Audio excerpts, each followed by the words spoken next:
মানসিক ভীতি ও কুসংস্কার কেন মানুষ কালো জাদু বা নজর লাগা বিশ্বাস করে? মুক্তির উপায় কি?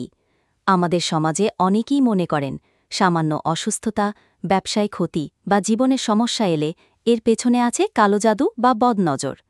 আসলে এর বড় একটি কারণ হল মানসিক ভীতি ও কুসংস্কার।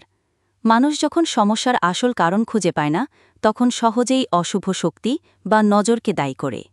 কিন্তু ইসলাম আমাদের শিখিয়েছে সবকিছুর নিয়ন্ত্রণ একমাত্র আল্লাহর হাতে। কালো জাদু বা বদনজরের ভয় নয়, বরং আল্লাহর উপর ভরসাই প্রকৃত মুক্তির উপায়। প্রতিদিন আয়াতুল কুরসি, সূরা ফালাক ও সূরা নাস পড়া, বিসমিল্লা বলা এবং আল্লাহর জিকিরে অভ্যস্ত হওয়া শয়তানি প্রভাব ও কুসংস্কার থেকে সুরক্ষার ঢাল।